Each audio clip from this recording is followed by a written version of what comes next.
आज जन मोर्चा की बैठक में क्या क्या निर्णय लिया गया सर?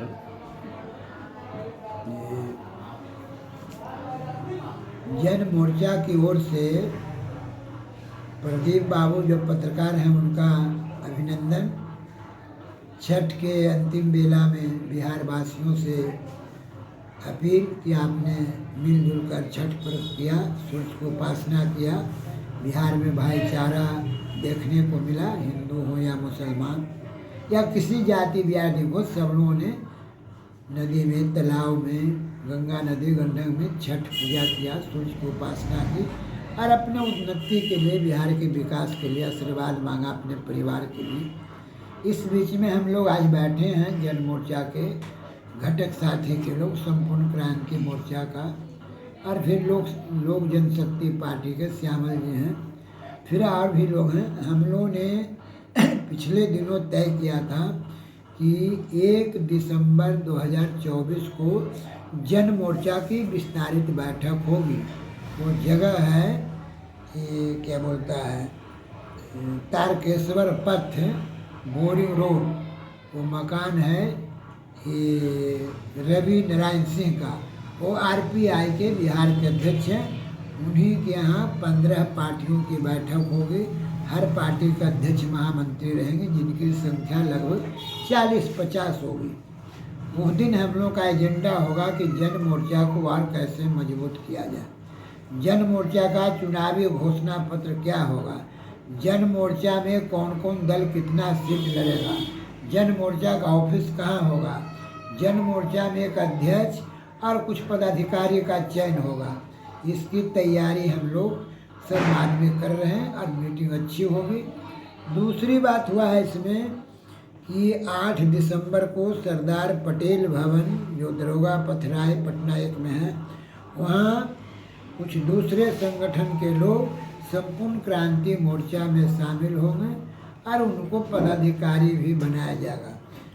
और उसमें एक प्रमुख हैं डॉक्टर LVC MBBS डॉक्टर हैं, और उनके साथ लगभग 500 लोग संपूर्ण क्रांति मोर्चा में 8 दिसंबर को शामिल होंगे और उनको संगठन में महत्वपूर्ण पद दिया जाएगा। और अभी जी जन मोर्चा का विकास हो रहा है, जन मोर्चा में NCP भी शामिल हो गया है, जन मोर्चा में RPI भी शामिल हो गया है, जन मोर्चा में TMC से भी बात हो रहा है, जन मोर्चा में आने के लिए अपना दल सुप्रिया पटेल से भी बात हो रहा है। या भी दूसरे संगठन के लोग जो महागठबंधन में नहीं हैं या जो NDA में नहीं हैं, उन लोग से भी हम लोग बातचीत कर रहे हैं कि कैसे बिहार में लालू प्रसाद और नीतीश कुमार, साथ ही साथ यहाँ भाजपा का जो दंगाई पार्टी है नरेंद्र मोदी को, उसको 2025 के चुनावों में हर हालत में असेंबली में बहुमत नहीं हो,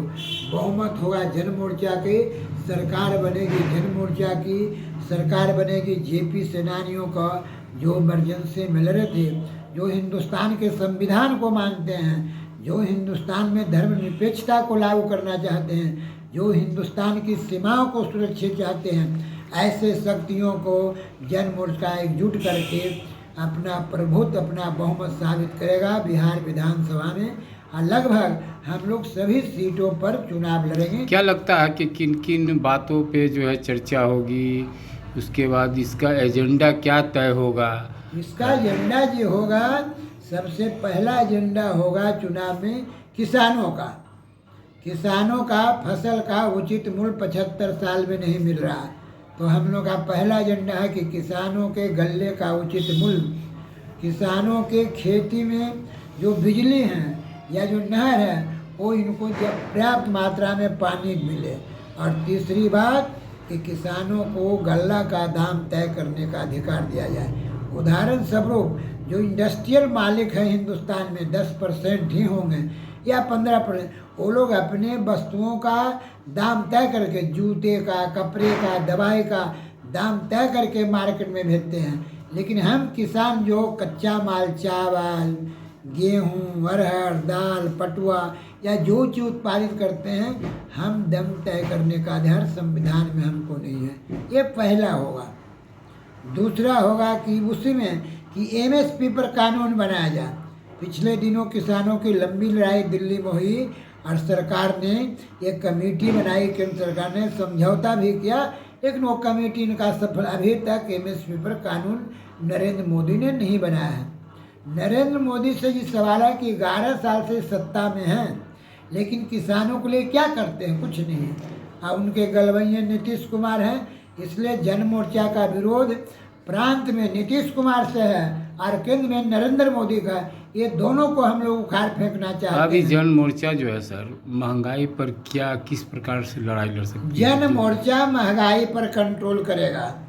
जो चीज़ों का दाम बढ़ गया है उसको कंट्रोल करेगा और मिनिमम दाम पर किसान लोगों को ये चीज़ मिलेगा। खाद्य पदार्थ, चावल हो, गेहूँ हो, दाल हो, कपड़ा हो, लगता हो। पहले भी होता था कि राशन के दुकान आज भी है लेकिन मिलते नहीं हैं, तो वो ये किराए से महंगाई पर कंट्रोल क्या लगता है सर, कराई जो है आपकी यदि सरकार बनाते हैं जन मोर्चा के द्वारा, तो क्या आप महंगाई पर कंट्रोल? हाँ, महंगाई पर जन मोर्चा कंट्रोल कर लेगा। हर हालत में हम कंट्रोल करेंगे। जी, एक प्रश्न ये है कि हमारे बिहार को मजदूर राज्य का तगमा मिला हुआ है। अगर जन मोर्चा सरकार में आती है तो जो बिहार से लोग, खास करके युवा वर्ग, अपने परिवार को छोड़कर भूख मिटाने के लिए पलायन करते हैं दूसरे राज्यों में और वहाँ जलील होकर के भी रहते हैं। इस पर जन मोर्चा क्या करेगा? ऐसा है पत्रकार साहब कि अभी जो बिहार में सरकारें हैं 75 साल से, या तो कांग्रेस की रही है या कुछ क्षेत्रीय पार्टियों की रही है या भाजपा की, ये बिहार में उद्योग नहीं खोलते हैं।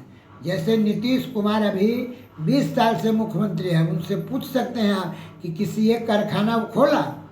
नहीं खोला। तो यहाँ के मजदूर या यहाँ के विद्यार्थी दूसरे प्रदेश में जन मोर्चा की सरकार बनेगी तो हम यहाँ पर इंडस्ट्रियल, यहाँ कारखाना खोलेंगे, किसानों को सही माने में बिजली देंगे, पर्याप्त नहर का पानी देंगे। तो जब बिहार में काम मिलेगा तो क्यों बंगाल जाएंगे, क्यों कलकत्ता जाएंगे, क्यों दिल्ली जाएंगे? अगर पर्याप्त काम बिहार में मिलेगा तो कोई बिहार का आदमी बाहर नहीं जाने वाला है। जन मोर्चा इस पर प्राथमिकता से लागू करेगा कि बेरोजगारों को काम दो, और जब तक बेरोजगारी का काम नहीं देंगे तब तक हम लोग उनको 2000 बेरोजगारी भत्ता देंगे। हाँ, और नौकरी मिल जाने पर उनको नहीं देंगे। इसी तरह वृद्धा लोग को अभी 400 रुपया मिलता है। अगर जन मोर्चा की सरकार बनेगी तब 2000 रुपया वृद्धा पेंशन होगा। माने 60 साल के ऊपर का कोई भी आदमी, किसी भी जाति का, किसी भी धर्म का हो, उनको 2000 रुपया घर बैठे मिलेगा। बिहार में स्वास्थ्य की स्थिति ये है कि जो बिहार सरकार में मंत्री हैं वो भी सरकारी अस्पतालों में अपना इलाज नहीं करवाना चाहते हैं। अभी हाल फिलहाल में एक मंत्री महिला जो हैं, उनका हाथ या पैर टूटा तो वो गए थे प्राइवेट अस्पताल में। तो जब मंत्री का ये हाल है तो हमारे बिहार में आम जो जनता है उसकी स्थिति स्वास्थ्य में बहुत ही दयनीय है। इस पर जन मोर्चा का क्या विचार? देखिए, इस पर साफ रहा है कि 15 साल लालू प्रसाद का राज और 20 साल नीतीश कुमार का राज, 35 साल में ये दोनों जो अपने को छोट भाई बड़ भाई कहता है, दोनों एक क्षेत्रीय पार्टी चलाते हैं, एक आरजेडी चलाते हैं, एक जदयू चलाते हैं। ये लोग, ये निकम्मे आदमी दोनों हैं। ये लोग जात पात सिर्फ करते हैं और इन्होंने स्वास्थ्य को दम खत्म कर दिया प्रदेश में और एजुकेशन को भी ख़त्म कर दिया। जन मोर्चा की सरकार बनेगी, जितने हेल्थ सेंटर हैं, हर गांव में जो हेल्थ सेंटर है उसको हम सक्रिय करेंगे। वहाँ दवा भी मिलेगा, वहाँ डॉक्टर नर्स भी बैठेगा। जो प्राथमिक स्कूल है उसमें टीचर रेगुलर जाएंगे, वहाँ लड़कों की पढ़ाई भी होगी। जैसे आंगनबाड़ी एक केंद्र है, आंगनबाड़ी अभी अखंड भ्रष्टाचार में डूबा हुआ है। हर आंगनबाड़ी में आप घूम के देख सकते हैं, जो उसका CDPO है, जो उसका सुपरवाइजर है, हर आंगनबाड़ी केंद्र पर बांधा हुआ है कि 3000 रुपया महीना तुमको देना है, तुम सेंटर चलाओ या न चलाओ। वो तो हम ख़त्म कर देंगे। तो वो ख़त्म होगा तो वहाँ सेंटर चलेगा, गरीब लोगों के बच्चे, वो मध्यम वर्ग के बच्चे पढ़ेंगे। हम अमीर लोगों के लिए भी काम करेंगे, लेकिन हम लोग मुख्यतः जिम्मेदारी लेंगे गरीबों का और मध्यम वर्ग का। वो प्राथमिक जो स्वास्थ्य केंद्र है उसको सक्रिय किया जाएगा, उसमें डॉक्टर और नर्स को बैठाया जाएगा रेगुलर। जो नहीं बैठेंगे उनको सस्पेंड। और जिन गाँवों में या जिन इलाकों में अभी भी हेल्थ सेंटर नहीं है प्राथमिक, वहाँ तत्काल हेल्थ सेंटर जन मोर्चा खोलेगा। अच्छा। स्कूल जिन गाँव में नहीं है, ऐसे अधिकांश गाँव में स्कूल है लेकिन वो चलता नहीं, टीचर आते नहीं, डेली जब अपना स्कूटर बनते रहता है। वो मास्टर साहब स्कूल में उनको कड़ाई से लागू करके स्कूल भेजा जाएगा कि बच्चों को पढ़ाइए, और जिन अगर गांव को छूट गया होगा कि वहाँ तत्काल वहाँ के जनता के सहयोग से हम प्राथमिक स्कूल खोलें। सरकारी विद्यालयों में मिड डे मील की जो व्यवस्था है, जिसमें काफ़ी लापरवाही है, लूट है, इस पर आपका क्या राय?